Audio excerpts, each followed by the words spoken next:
Halo kawan pajak, kembali lagi di podcast 327 dalam segmen Ojak, Obrolan Pajak.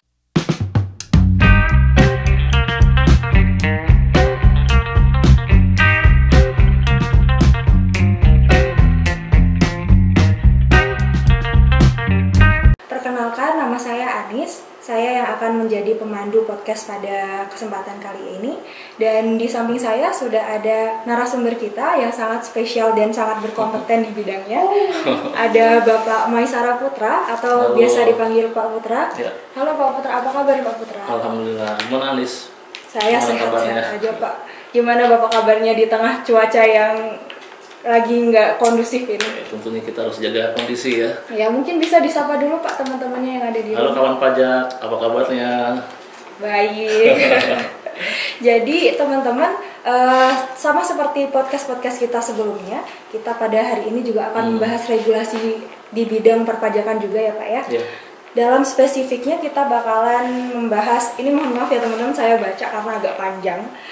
PMK 60 garing PMK titik 03 garing 2022 mengenai tata cara penunjukan pemungutan, penyetoran, dan pelaporan pajak pertambahan nilai atas pemanfaatan barang kena pajak tidak berwujud dan atau jasa kena pajak dari luar daerah pabean di dalam daerah pabean melalui perdagangan melalui sistem elektronik. Dan Per 12 garing PJ garing 2020 mengenai batasan kriteria tertentu pemungut serta penunjukan pemungutan, penyetoran, dan pelaporan pajak pertambahan nilai atas pemanfaatan barang kena pajak tidak berwujud dan atau jasa kena pajak dari luar daerah pabean di dalam daerah pabean melalui perdagangan melalui sistem elektronik. Agak panjang ya Pak ya. PMK-nya dan peraturan-peraturannya. Ini pertanyaan pertama nih Pak, biar teman-teman juga dapat gambarannya. Sebenarnya secara umum tentang apa sih Pak peraturan itu? Ya, ini kan terkait dengan PMK 60 ya tahun 2022 ya, Nis ya. Iya Pak. Jadi ini terkait dengan tata cara penunjukan pemungut. Ini kan agak panjang ya kata-katanya ya. Iya benar. Penunjukan pemungut atas pemanfaatan BKP tidak berwujud atau JKP jasa kena pajak dari luar daerah pabean ke dalam daerah pabean melalui perdagangan melalui sistem elektronik ya, PMSE kalau kita dalam bahasa undang-undangnya. Cuman simpelnya mungkin perdagangan melalui sistem elektronik kan commerce ya, e-commerce ya kalau kita lebih familiar ke masyarakat ya. Kalau kita ngomong e-commerce kan kita bayangan kita kan mungkin ada Tokopedia, kemudian Bukalapak, Amazon dan lain-lain ya. Nah ini intinya di PMK ini, di aturan ini kita mengatur siapa sih pemungut itu. Jadi siapa yang ditunjuk sebagai pemungut pada saat kita transaksi dengan pelaku usaha di luar negeri, khususnya terkait dengan pemanfaatan barang kena pajak tidak berwujud ya, yang nggak ada wujudnya ya, atau jasa kena pajak dari luar daerah pabean ke dalam daerah pabean. Oke, baik. Mungkin teman-teman udah agak sedikit ada gambaran ya terkait peraturan-peraturan yang saya bacakan tadi. Nah, iya Pak, benar. Trivianya nih Pak, ternyata peraturan ini yang PMK 60 garing PMK titik 03 2022 ini adalah pengganti dari PMK 48 yang sebelumnya keluar pada tahun 2020, sejak 1 April 2022 sudah diganti ke PMK 60. Lalu pertanyaan saya, apakah sebelum PMK ini keluar pada tahun 2020 tidak ada regulasi Pak yang mengatur hal-hal kewajiban perpajakan tentang ini? Dan apa saja yang melatar belakangi pada akhirnya peraturan ini dikeluarkan pada tahun 2020 dan kemudian diganti pada tahun 2022? Silakan Pak. Ya, jadi salah satu latar belakang kenapa peraturan ini keluar kan khususnya pada saat akhir-akhir ini kan perdagangan tidak melulu tatap muka ya. Iya, benar. Artinya kadang-kadang kita sudah beralih ke penggunaan teknologi ya, di online segala macam ya. Nah, itulah kenapa ada peraturan ini. Yang pertama yaitu PMK 48 tahun 2020. Nah, ini merujuknya ke Undang-Undang Ketentuan Umum Perpajakan ya. Nah, kemudian dirubah lagi di PMK nomor 60 tahun 2022 karena di Undang-Undang KUP sendiri kita mengalami ada reformasi ya. Jadi terbitnya undang-undang HPP, harmonisasi peraturan perpajakan, akhirnya dari PMK 60 yang tadinya diatur di situ itu berubah menjadi PMK 48 tahun 2000, PMK 60 2022. Jadi yang sebelumnya PMK 48 tahun 2020 yang merujuk ke undang-undang KUP yang lama, nah ini dirubah menjadi PMK 60 tahun 2022 karena seiring dengan perubahan undang-undang itu sendiri. Jadi cantolannya itu harus berubah juga, PMK-nya juga harus berubah. Jadi intinya latar belakangnya yang pertama kesamaan antara proses bisnis yang yang tradisional mungkin ya, tatap muka segala macam, masih konvensional ya, berubah menjadi digital, itu salah satu perubahannya. Kemudian yang kedua memberikan kepastian hukum, khususnya terkait dengan pemanfaatan BKP tidak berwujud atau JKP ya, dan atau JKP dari luar daerah Pabean di dalam daerah Pabean. Yang ketiga juga karena undang-undang tarif PPN juga berubah, ini perlu dirubah juga melalui PMK 60 tahun 2022 ini. Jadi yang sebelumnya 10%, ini jadi 11% ya. Itu mungkin. Saya pikir juga karena mungkin kan sekarang kan tahun 2020 kan juga COVID ya Pak ya, awal-awal COVID. Jadi kan dari mulai perdagangan tatap muka terus beralih ke online semua, digital pas semua. Ya. Iya, momennya pas sekali. Jadi 1 April jadi pada tahun 2020 itu dikeluarkan PMK 48 garing PMK titik 03 garing 2020 tersebut. Oke. Tadi Pak, mohon maaf nih Pak, saya kan tadi membacakan perihal PMK dan pernya ya Pak ya. Di situ ada yang saya garis bawahi bahwa ada kata-kata pemanfaatan barang kena pajak tidak berwujud dan atau jasa kena pajak dari luar daerah Pabean di dalam daerah Pabean melalui perdagangan melalui sistem elektronik atau yang mungkin kita akan sebut PMSE. Agak gimana ya Pak? Di situ kan banyak sekali kata-kata yang perpajakan yang mungkin agak susah dicerna ya Pak ya. Mungkin dari PMSE sendiri bisa nggak Pak didefinisikan terlebih dahulu PMSE itu seperti apa sih Pak PMSE itu sendiri? Iya, kalau jadi judul di PMK-nya ini kan sebenarnya pemanfaatan perdagangan melalui sistem elektronik atau PMSE ya. Iya benar.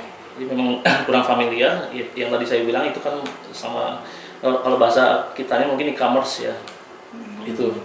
Jadi di undang-undang ini mengatur tentang satu BKP yang tidak berwujud ya, dan jasa kena pajak dari daerah Pabean. Mungkin teman-teman bayangannya apa sih BKP tidak berwujud? Bukannya barang itu berwujud semuanya. Kalau barang berwujud mungkin ya impor biasa ya. Ini kan yang tidak berwujud. Nah ini contohnya mungkin seperti apa ya?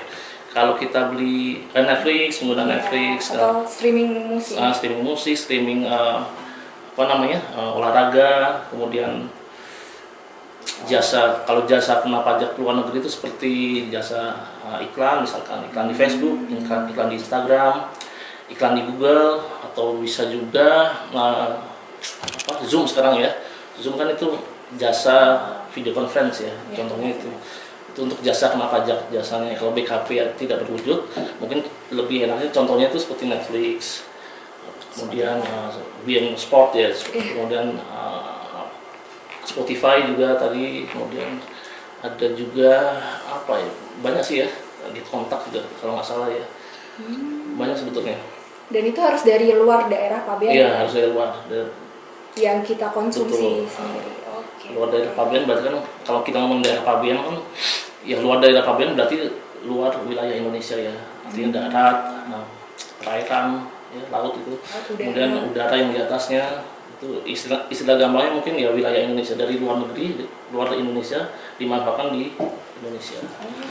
Karena selama ini kan itu tidak tersentuh ya, Netflix atau YouTube itu kan nggak tersentuh oleh pemerintah kita, jadi kita bebas saja. Nah, melalui PMK ini ya kita menunjuk si pelaku usaha tersebut yang dari luar negeri untuk membayar pajaknya di Indonesia. Jadi pada saat jadi kan kalau kita ngomong PMSE itu berarti kan ada yang jual ya, benar. Pelaku usahanya ya. Nah pelaku usahanya itu kan bisa jadi pedagang BKP tidak berwujud itu seperti YouTube. Netflix segala macam ya.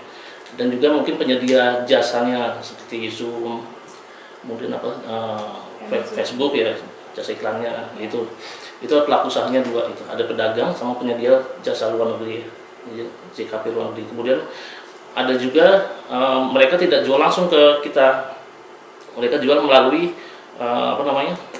penyelenggara PMSE ya. Penyelenggara PMSE itu bahasa mudahnya mungkin marketplace ya, pasarnya ya. Pasar itu kan bisa Bukalapak ya, Bukalapak, Tokopedia itu kan sebenarnya pasar ya, di mana semua pelaku usaha ada ngumpul di situ semua menjual barangnya. Jadi yang tadi saya ulangi lagi, pelaku usahanya bisa pedagangnya, kemudian penyedia jasa luar negerinya, itu yang dari luar negeri ya dua itu. Kemudian ada marketplace di luar negeri seperti Amazon, kemudian apa lagi? Alibaba itu yang dari luar negeri. Ada juga yang marketplace yang dari dalam negeri seperti Bukalapak, Tokopedia. Kadang-kadang kan ada pedagang luar negeri yang BKP tidak berwujud itu mungkin dipasarkan di Amazon misalkan, atau di Tokped. Contohnya misalkan software antivirus atau apa gitu ya, bisa dijual di Tokped. Nah, di PMK ini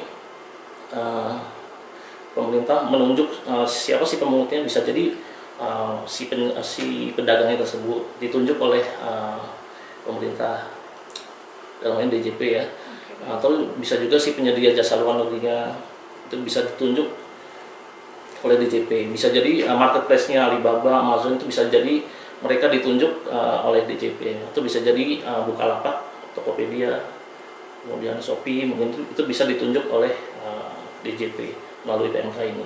Berarti di sini tidak melulu penyelenggaranya harus dari luar negeri ya Pak ya? Iya. Maksud saya Tokopedia, Bukalapak itu kan juga perusahaan dalam negeri. Tapi menjual jasa dari luar negeri misalkan, atau antivirus, BKP tidak lulus misalkan antivirus atau software apa gitu ya. Bisa jadi kan dijual di Bukalapak, atau bisa jadi dijual di Amazon marketplace luar negeri. Dan itu tetap dikenai oleh PMSE ini. Artinya kita bisa menunjuk pelaku usaha tadi, ada 4 ya pelaku usahanya tadi. Oke, jadi kan kalau kita ngomong pelaku usaha PMSE ya, atau e-commerce itu kan tadi kan kita ada 4 ya, ada pedagangnya, ada penyedia jasanya yang dari luar negeri itu, kemudian ada marketplace yang ada di luar negeri atau marketplace yang ada di dalam negeri. Nah itu bisa ditunjuk oleh Menteri Keuangan, dalam ini melalui Cap Dirjen yang bisa diupdate setiap saat. Jadi ada batasannya dari keempat pelaku usahanya itu seperti apa. Itu yang pertama kita melihat dari nilai transaksinya ya. Apabila dia melebihi dari 600 juta dalam 1 tahun atau sekitar 50 juta dalam 1 bulan, dan atau trafficnya ya, traffic penggunaannya itu apabila diakses lebih dari 12.000 dalam 1 tahun ya, atau sekitar 1.000 dalam 1 bulan, itu bisa ditunjuk oleh Menteri Keuangan, dalam ini melalui Cap Dirjen. Jadi pada saat ditunjuk berarti si pemungut tadi, si pelaku usaha tadi yang sudah ditunjuk itu harus memungut ya setiap transaksi pada awal bulan berikutnya. Jadi kalau misalkan Anis nanti Netflix nih teman-teman, nah itu kalau teman-teman perhatikan pasti di slip pembayarannya itu ada PPN-nya ya di situ. Netflix, yang saya tahu juga Spotify, kemudian biasanya saya get kontak tuh ada tuh, biaya iklan juga di Facebook, Instagram tuh pasti ada ininya apa, ada teksnya ya, karena mereka sudah ditunjuk ya. Dan itu pemungutnya harus ditunjuk dari dalam hal ini dari Dirjen Pajak ya Pak ya. Kalau misal secara sukarela ya mengajukan diri gitu, apakah bisa? Ya bisa aja. Dan kita juga harusnya dari kitanya juga memantau setiap traffic tadi, kemudian setiap transaksi tadi. Apabila memang sudah ada yang melebihi dari transaksi atau traffic tadi, kita bisa menetapkan itu. Jadi pada saat ditetapkan pelaku usaha yang dari luar negeri itu wajib membuat perwakilannya di Indonesia. Jadi kayak Google Indonesia misalkan. Buktinya cabangnya dan tanda kutip ya. Lalu apakah tadi kan ada syarat-syaratnya Pak ya, 600 juta selama 1 bulan atau aksesnya tadi 12.000 akses dalam 1 bulan. Apakah ketika dalam 1 bulan itu sudah aksesnya katakanlah baru 10.000 atau dia mengalami penurunan apa sih Pak, penghasilan, apakah bisa dicabut status pemungut ini? Seharusnya bisa, harusnya bisa. PMS ini. Bisa. Oke. Jadi nanti tetap harus Iya. melapor ya Pak ya ke kantor pajak. Jadi sudah ada bayangannya Anis ya. Karena kalau lihat di undang-undangnya memang kata-katanya lebih teknis ya. Iya, teknis Teman-teman sekali. mungkin yang dari masyarakat umum ya lihat judulnya pun sudah bingung, nggak ada ya. Apa sih PMSI, pelaku apa perdagangan melalui sistem elektronik itu apa gitu. Padahal sebenarnya ini ya Pak. Simple ya, Iya. e-commerce lah ya. Iya. Dekat juga dengan keseharian kita kan ya Pak. Iya. Lalu selanjutnya Pak, untuk tarifnya sendiri nih. Iya.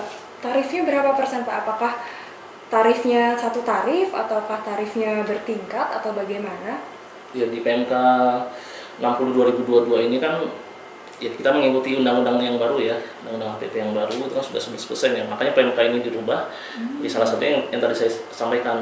Jadi peraturan sebelumnya di PMK 48 tahun 2020 itu kan masih ikut di undang-undang lama, artinya 10% ya. Nah, mulai PMK 60 2022 ini 11% ya tarifnya. Kemudian 12% per 1 Januari 2025.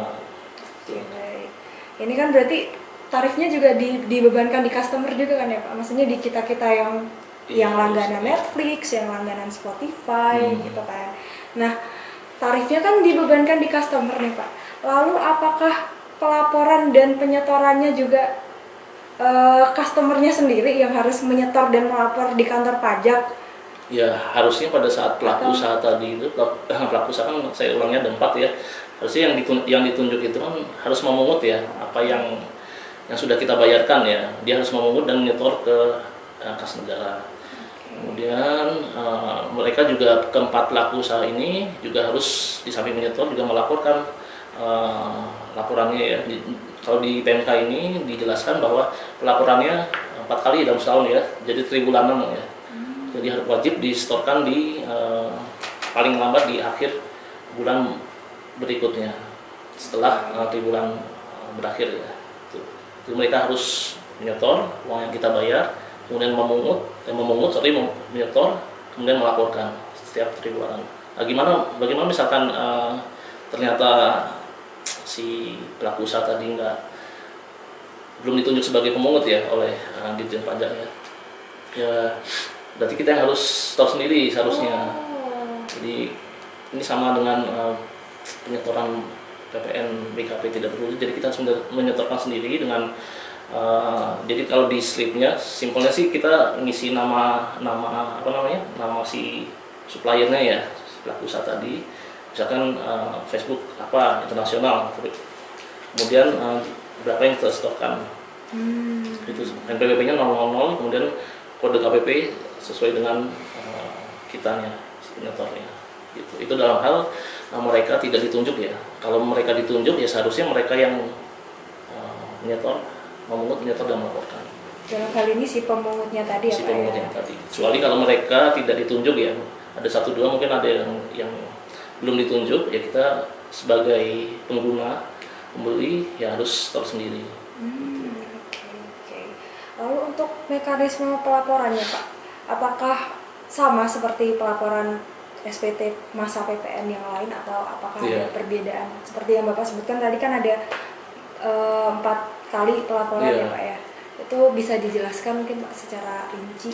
Ya, kalau di PMK ini sih menjelaskan bahwa si pelaku usaha tadi yang sudah ditunjuk itu harus memungut, menyetor dan melaporkan ya. Bagaimana pelaporannya yang tadi saya sampaikan, tribulanan. Kemudian dilakukan melalui DJP online. Apabila memang belum tersedia portalnya, itu paling bisa dilakukan paling sedikit mencantumkan jenis transaksinya ya, apa transaksinya apa, nominalnya berapa, nilai yang dipungut berapa, kemudian detail transaksinya itu apa, gitu. Oke, itu cukup nanti ke kantor pajak terdekat aja ya Pak ya. Tapi kalau di Curup sih saya yakin semua pengguna semua ya. Iya, jadi teman-teman nggak perlu pusing-pusing mau lapor atau mungutnya gimana, soalnya kan nanti si pemungut aja nih yang melapor dan menyetor gitu ya Pak ya. Nah, kalau di kalangan kita kan rata-rata ya paling banyak kita tahu lah apa sih YouTube misalkan, Facebook segala macam itu, saya kan itu semuanya sudah ditunjuk sebagai pemungut ya. Ya, saya juga dapat data Pak dari news.ddtc.co.id bahwa Kementerian Keuangan sudah menetapkan 130 pelaku usaha Pak sebagai pemungut PPMSE, termasuk Amazon, Google, Spotify, Netflix, seperti itu. Per 19 Oktober 2022 seperti itu. Jadi teman-teman nggak perlu khawatir lagi kalau mau langganan Spotify atau YouTube atau belanja di Amazon, nggak perlu. Oh berarti saya harus lapor SPT masa PPN PMSE dong ke KPP Pratama Curug, nggak perlu. Nanti cukup pemungutnya aja. Gitu. Oke kawan pajak, itu tadi bincang-bincang kita ya Pak ya. Mengenai PMK 60 dan PER 12 ini, tidak disangka ternyata kita dekat sekali dengan PMK 60 dan PER 12 ini, karena kita juga sesama pasti juga langganan Spotify, pakai e-commerce juga. Semoga teman-teman juga jadi lebih open ya Pak ya, dan lebih aware bahwa ternyata juga teman-teman ini nyumbang nih 11% dari PPN ya, dari transaksi ini, dari PPN PMSE. Itu aja kali ya Pak ya, mungkin ada yang mau ditambahkan Pak? Iya, jadi mungkin benar yang dibilang Anis ya, ini sangat dekat dengan kita. Jadi PMK 60 ini mengatur tentang pembelian BKP atau barang lah yang nggak kelihatan atau jasa yang nggak kelihatan dari luar negeri, luar daerah pabean ya, dimanfaatkan oleh kita di dalam negeri ya. Jadi seperti YouTube, Netflix, Facebook segala macam ya. Jadi itu intinya yang diatur di PMK itu, PMK 60 ini adalah pelaku usahanya. Jadi kita sebagian besar mungkin sebagai pengguna ya, yang kadang tidak memperhatikan invoice pembayaran kita ya. Tapi kalau teman-teman perhatikan pada saat kita langganan Netflix, YouTube, beriklan di Facebook, Instagram, itu ada teksnya.